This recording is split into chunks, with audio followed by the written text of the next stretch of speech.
December 26, 2004 வழக்கமான சாதாரண நாளாக தான் இந்த உலகமே எதிர்கொள்கிறதுக்கு தயாராக இருந்துட்டு இருந்துச்சு. ஆனால் அந்த நொடி வரையும் தெரியாது இந்த உலகமே மிகப்பெரிய ஒரு பேரழிவை சந்திக்க போகுதுன்னு சொல்லிட்டு கிட்டத்தட்ட 2,30,000 பேர் இறந்து போக காரணமாக இருந்த இயற்கை பேரழிவு தான் சுனாமி.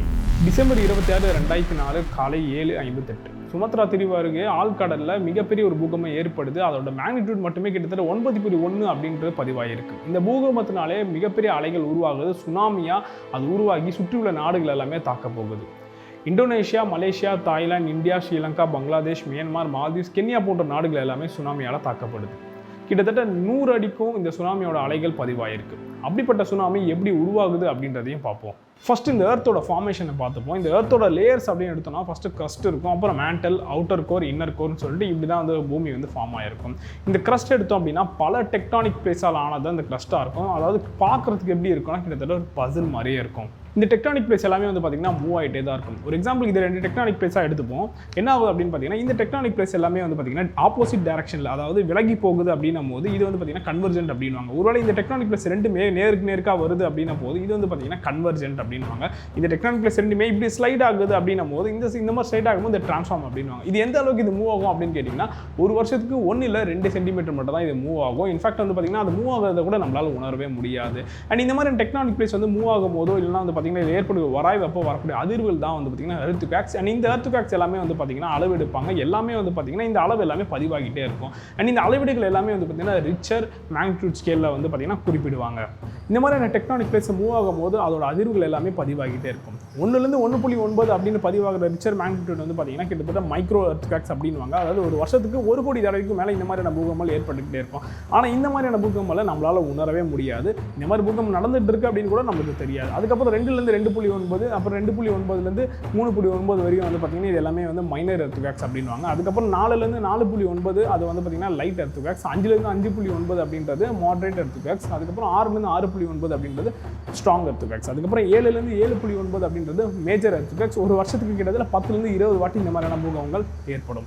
அதுக்கப்புறம் 8லேருந்து 8.9 அப்படின்றது கிரேட் எர்த்குவேக்ஸ். கிட்டத்தட்ட ஒரு வருஷத்துக்கு ஒரு வாட்டியாவது இந்த மாதிரியான பூகம்பங்கள் ஏற்படும் அப்படின்னு சொல்லியிருக்காங்க. அதுக்கப்புறம் 9 அதுக்கும் மேலே ஏற்படக்கூடிய பூகம்பங்கள் எல்லாமே கிரேட்டர் எர்த்குவேக்ஸ். கிட்டத்தட்ட 50 வருஷத்துக்கு ஒரு வாட்டி இந்த மாதிரியான பூகம்பங்கள் ஏற்படும் அப்படின்றாங்க. அண்ட் அப்படிப்பட்ட ஒரு பூகம்பம் தான் டிசம்பர் 26, 2004 சுமத்ரா தீவு அருகே ஆழ்கடலில் ஏற்படுது. அண்ட் அது சுனாமியாகவும் உருவெடுக்குது.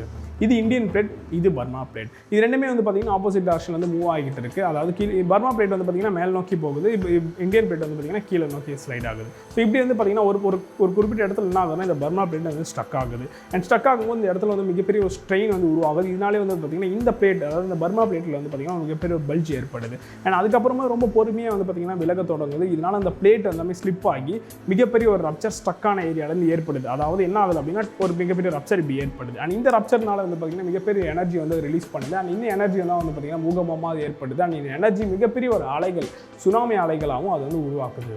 இந்த சுனாமி அலைகள் எல்லா திசையும் நோக்கி மிக வேகமாக பயணிக்க தொடங்கும். கரை நெருங்கும் போது கரைக்கிட்ட வந்து ஆழம் ரொம்பவே கம்மியாக இருக்குது அப்படின்றதுனாலே அதோட வேகம் வந்து கம்மியாகிடும். ஆனால் அப்போ தான் அதோட உயரம் ரொம்பவே அதிகமாகும். இதனாலே வந்து பார்த்திங்கன்னா மிக அளவில் பாதிப்பு அது உருவாக்கும். இன்ஃபேக்ட் இந்த பூகம்பம் தான் உலகத்திலே 3வது மிகப்பெரிய மிக நீண்ட பூகமாகவும் பதிவாயிருக்கு. கிட்டத்தட்ட 8லேருந்து 10 நிமிஷம் வரை இந்த பூகம்பம் நீடிச்சிருக்கு. இன்ஃபேக்ட் வந்து பார்த்திங்கன்னா இந்த பூகம்பம் இந்த பூமியே ஒரு 10 மில்லிமீட்டருக்கு வைப்ரேட் பண்ணியிருக்கு. டிசம்பர் 26, 2004 16 வருஷம்.